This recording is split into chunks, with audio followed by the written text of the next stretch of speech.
G'day guys, welcome back to the workshop. Today we're going to be talking about how to order from a custom maker.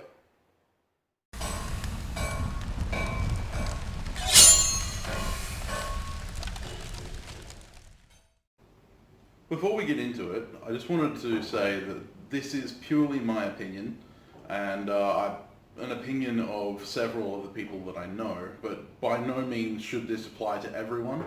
Every custom maker is an individual and each of them will have a different approach to how they want you to approach them. This is supposed to be more of a general guideline of the do's and do nots that come with ordering from custom makers that I have experienced both ordering from and being ordered from as a custom maker. So take it with a grain of salt, but let's dive into what you should and what you shouldn't do when ordering a custom piece. So first on the list should be finding out which maker you're actually going to order from. Some makers don't take commissions, and they will advertise normally that they don't take commissions. Some makers simply sell from an online store or an Etsy store or a website, something like that, and what they have in stock is what they're selling, and they don't do otherwise. They don't take orders. If you want something from those makers, then all you've got is what they've got in stock. If they don't have it in stock, they're not going to take your order. Don't contact them. If they've advertised that they don't want to take commissions, don't contact them from a commission, because most of the time they're just going to block you. At the end of the day, that is their job, that is their business, that's how they run it. If they don't advertise that they don't take commissions, if they do have a store but don't advertise that they don't take commissions, then you can contact them, right? I, for instance, run a store, my Etsy store, but I also take commissions. So therefore, it's perfectly right for you to contact me and say, hey, do you take commissions? And then there are makers, I will use, for instance, one of my greatest inspirations, Kyle Royer, who makes only commissions. He never makes a knife that isn't commissioned in one way or another. So at the end of the day, finding the maker that you want to order from is really important when it comes to whether or not they actually take commissions. The second point, before you even contact the commission taker to take into account, is do they make things in the style that you want? So many people contact a knife maker or a cabinet maker or a furniture maker or someone who knits or someone who crochets for a custom commission without already knowing what they make, right? Do your research on the person you're ordering from. Look at their profile, look at their Instagram, look at their Facebook, their YouTube if they have one. Find out what their style is, what they do artistically, because something you've got to understand is if you're ordering from a custom maker, you're ordering from an artisan. You're ordering from an artist. Right, and just as much as you don't tell a painter what to paint, you don't tell a custom maker how to make their product. So therefore what you want to do, much like if you were searching for a tattoo artist, is find the artist who makes the stuff that you want already. Right, now they might not have made the exact piece that you're wanting, but you'll know the maker has a certain style and you go, I want that style, but I have an idea of a knife that I want them to make in that style.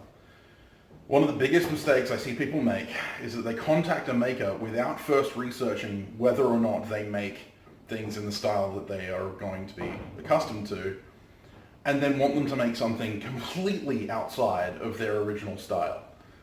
Most makers in that case, myself included, will refuse. Because we have our style, and we have developed that style over years or, decades in some case. And we're not going to move from that purely to, appease someone who's ordering from us. At the end of the day, when you come to order a commission from us, we're hoping that you're ordering from us as artists, not as machines, not as printers, not to, spit out any idea that you give us. So be very cognizant of the style of the maker that you're ordering from. So you've found your maker, they take commissions, and their style is exactly what you're looking for.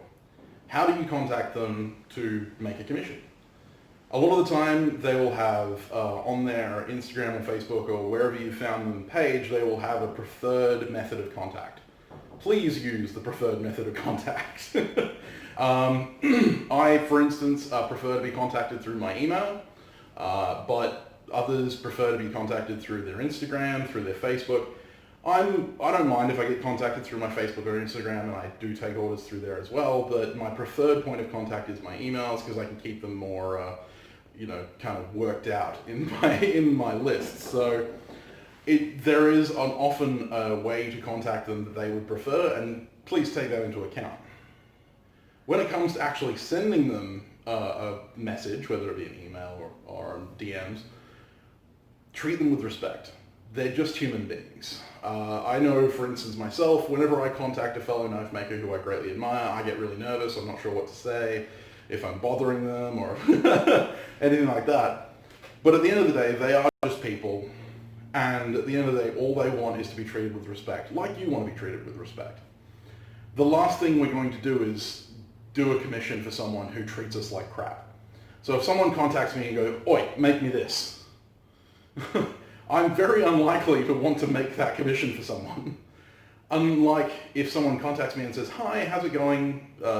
I have an idea for a commission that I want to make with you. Are you interested in taking me on?" Because at the end of the day, I'm the maker and it's up to me whether I take the commission. I'm not just going to take the commission because you have money or because you have a great idea. As much as I might want to take the commission, respect from the person commissioning me is incredibly important. So, you put your email out, you say, "Hi, how's it going? I would like to commission a piece from you." Now, in some cases, you might get an email back going saying, "Hey, thank you very much, but at the moment I'm not taking commissions." For instance, right now when I'm filming this, my books are closed, but they will be open again in the future. But for now, if someone emails me and says, "Hey, I have a commission I want to make from you," I will say, "I'm sorry, but my books are closed right now." At that point, let it lie. If you desperately want something from this person, wait and watch their feed until their books open again. If you want to, you can ask them, "When are your books going to open again? Do you know a time at which your books are going to open again?" That's totally fine. What you don't want to do is immediately go, "Fuck you," because at the end of the day, that's going to make them less likely to answer you the next time that you contact them for the commission. So be respectful, respect them if they're not going to take the commission. And if they are going to take the commission, now we move on to how to actually get your message across as to what you want. So you've made first contact, you've had agreement that they're going to take the commission from you, and you have an idea in your head of what you want, or you should. Because at this stage, if you don't have even a general idea of what you want, like, I don't know, just want a thing, then it doesn't help the maker with making it. Now, I'm speaking in general terms because this isn't just for knife makers. While my experience and what I talk about in this video will be for knife makers, this accounts for all custom commissions, whether it be, art, paintings, crochet, knitting, furniture, anything like that. Anyone who makes custom stuff is going to want you to have a general idea of what you want. Now, that could be as simple as, "Hi, I want a knife that I can hunt with, and I'm hunting deer." Let's say we're hunting deer. "I want a deer hunting knife in your style." That's perfect, right? Absolutely perfect opener. You want a deer hunter? Excellent. My first question to most of my clients will be, "Okay, what is your budget?" Now, this isn't to insult the client, and often people get insulted by the idea of bringing up money first before talking about the details. The reason we're talking about budget before we talk about the design is because there is no point in us discussing the creation of a mosaic Damascus mammoth ivory frame-handled takedown buoy with, jewels in the handle to only discover that your budget is $300. It's just not helpful. So therefore, to understand your budget then helps us understand what we can offer you in terms of materials. Now, as far as custom creators go, materials are limitless, realistically, unless that creator does not work with a specific medium. For instance, I don't work with stainless steels. So if someone ordered, said, hey, I want an L-Max hunting knife, I would say, unfortunately, I'm not the maker for you, and I would point you to a maker who does make stainless steel knives. But as far as handle materials go, G10 carbon fiber, micarta, stabilized timbers, unstabilized timbers, various exotic timbers, antler, horn, you name it, mammoth ivory, whatever. We can make it happen, right? It will affect the cost. And this is why we need to know the budget. So I'm going to ask you what your budget is and have a general idea of what you're willing to spend on this commission. It's going to change depending on what you're getting, but have a realistic idea in mind before you contact them. And you should have a realistic idea by looking through the folios of other creators who are selling stuff that are in the similar style to what you're looking at. If you're ordering a bed, for instance, then a custom bed could be anywhere up to $100,000. So going into it with a $1,000 budget is going to be very insulting to the knife to the furniture maker. As a knife maker, if you're ordering Damascus sub-hilt fighter or something like that, have an idea in your head of what that's going to cost before you go to them. Because if you come to me and say, I want a Damascus knife for $70, like I saw this one on eBay for, I'm going to tell you to go buy that one on eBay. So have an idea of what your budget is, and then we can get into the nitty-gritty of how to design your knife and what you want with your knife. There's no issue in having a design in mind, or even a design drawn on paper, of what you want from the maker. There's nothing wrong with having a kind of schematic that the maker can work from. Often a maker may make varied items. Like myself, I make all kinds of stuff. So therefore, I may be willing to make something in that style. Some makers will have a very specific style of knife that they make and don't tend to work outside of that theater. So again, this comes down to the awareness of the maker. But once you have your maker, and perhaps they are a multifaceted maker like myself, sending them a photo of a sketch is fine. Sending me a DXF file with exact dimensions,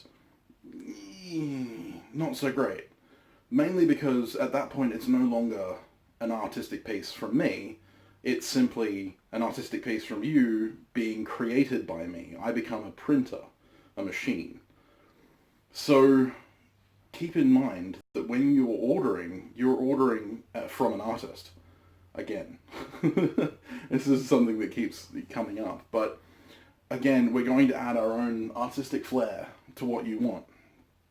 And to give a very strong, stringent, tight kind of idea of what you want is to completely limit the maker in their artistic freedom. And most of the time, even if we take the commission, we're going to absolutely hate it every step of the way. So if you have a very specific idea in mind, be willing to make changes as the artist decides. Most of the time, you'll come to the artist with no specific design in mind, just I want a hunter to hunt deer with. And having the use in mind is incredibly important, because then, as a maker, we can then design a knife, and normally I will do several sketches, several handle designs, several blade designs, and I will send those sketches to my client to ask them, which one of these do you like, which elements from these do you like, and we can combine them, and we will fine-tune and whittle down the design to something that you really like, that is both my design and your design. It's something that we both can come to an agreement on. At that point, we can then talk about materials, and then that comes with the budget, making sure that the materials are within the budget. If you're dead set on the material and it's outside of the budget as this maker is making, sometimes you need to adjust your budget, or sometimes you need to adjust the design. It's just unfortunate, but it's true. Normally, makers will know what their time is worth, so please don't try and undercut us. At the end of the day, most custom makers aren't charging a day's wage for their work. They're not charging what you would pay a tradesman to do as a plumber or electrician or something like that. Normally we're paying ourselves much less. So take that into account when we give you the final number. It might seem high, but there may be hundreds of hours in the piece. So make sure that when you finally get it, don't try and undercut us. At the end of the day, we're giving you a price that we believe is reasonable for the amount of work that we're going to do on your piece. And then we'll move into the final segment, which is some of my pet peeves. So, the final segment, my pet peeves when receiving commissions. As the commissioner, you are coming to an artist to get their rendition of something. And a lot of the time, when you custom order something, you'll be ordering something that perhaps includes materials that the maker doesn't have. So therefore, we require deposit. And for instance, in my case, I take a non-refundable deposit. And the reason I take a non-refundable deposit, it's non-refundable under the circumstances in which you pull out. If you pull out from the agreement, then that deposit has paid for the materials that I was accruing to make your commission, and I'm out that money. If I cancel the commission as the person who was commissioned, then it's up to me to return your money. But the reason that deposits exist is to cover the artist in the case that someone makes an order, and sometimes an extravagant order, and then completely jumps out of the order later on down the road, leaving the artist out for the materials and the consumables that they will have already gone through in making it. Now, you might say, well, they can just sell it on to someone else. In some cases, you're talking about a very specific custom piece which may be hand engraved, it may have names or lettering on it that just doesn't suit anyone else, and we can't sell it. In some cases, the thing is just so stupidly expensive because you ordered this very, very specific custom piece that we'll never be able to charge enough to get it back in the general shopping community. So when you make a custom commission, make sure that you can follow through. I understand there are cases in which you have to drop out. You know, the money stops coming in, you know, get ill or something like that. That happens. And the same can happen of a commissioner, like the person who is commissioned. We can get ill and we can have issues, and sometimes if it's delayed, people will say, oh, you need to give me my money back.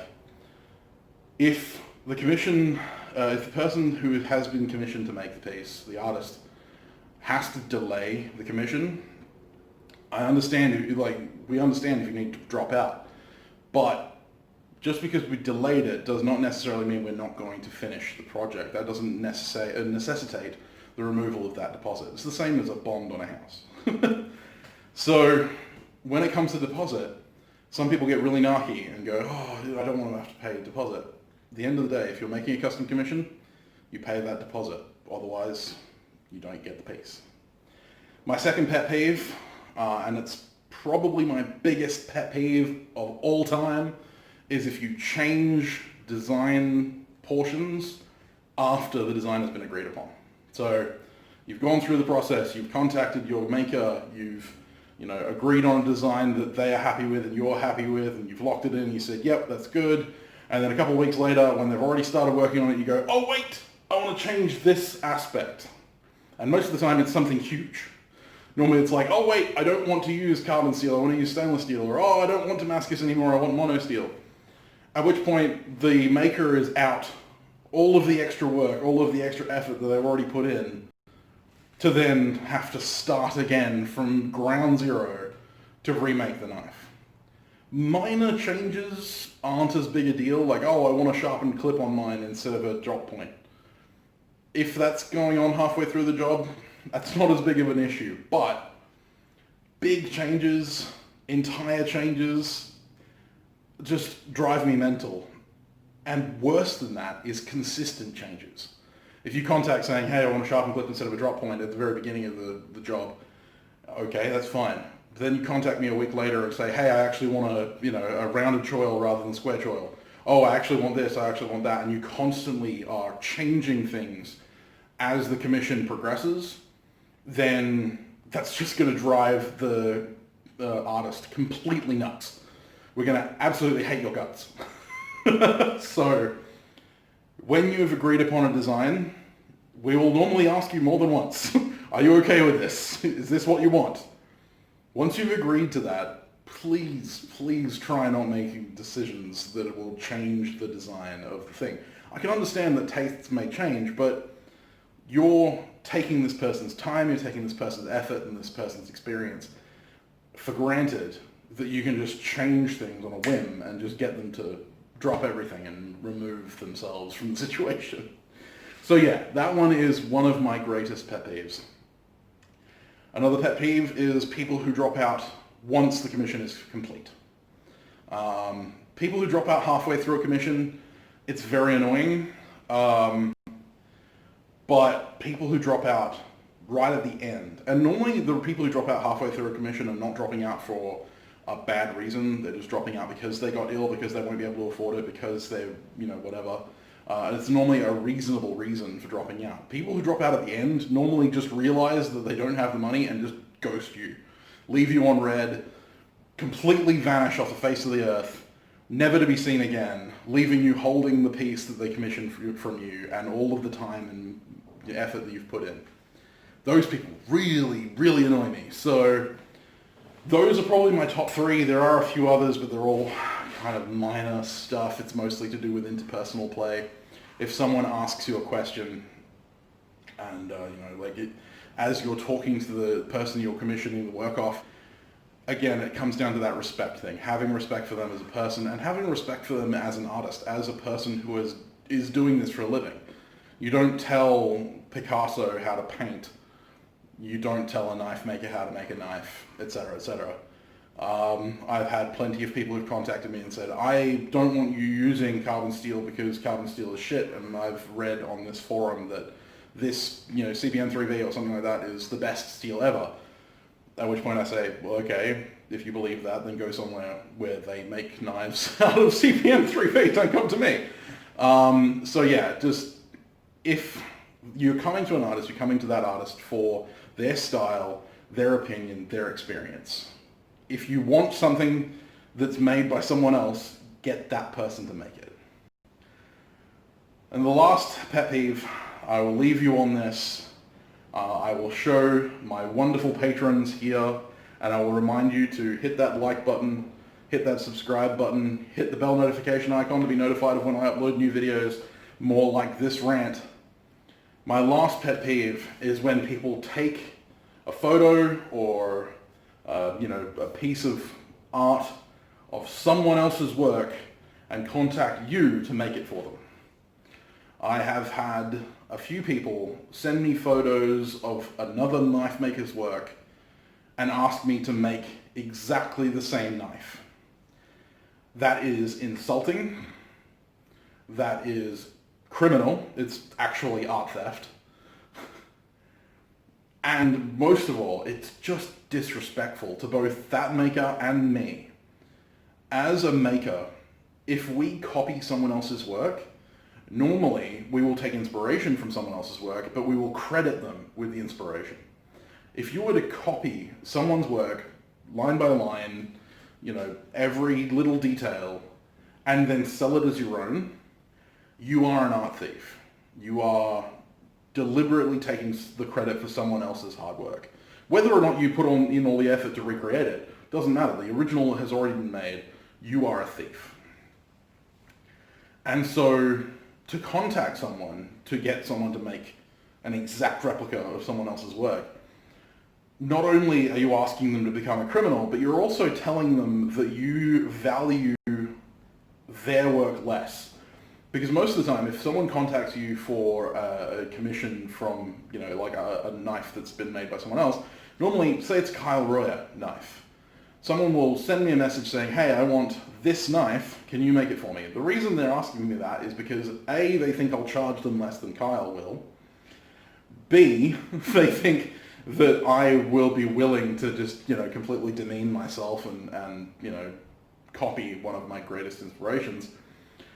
And C, they don't want to wait the 18 months that Kyle's waiting list is. So they think that I'm fast, I'm cheap, and I'm easy, right? Which no one likes to be thought of that way. So please don't do that. Don't contact people with photos of other people's work. If you say, I want something like this is the idea of the blade shape that I'm looking for, and use a representative photo, that's fine. But going, I want this, and just showing someone else's work, doesn't work at all. So, with that last little rant piece out of the way, I would like again to say thank you to my wonderful patrons who have been sitting up here. They are the angels on my shoulder. They are the guys that keep me going through all of this. I have been out of it with a bunch of personal stuff, so these guys have really been keeping me going. If you want to become a member of the Patreon crew, I am doing a lesson in how to make a full-tank hunter from start to finish in total detail for my $10 patrons and up. The Patreon link will be down in the description below. Please go check that out. Otherwise, I hope you have a fantastic week.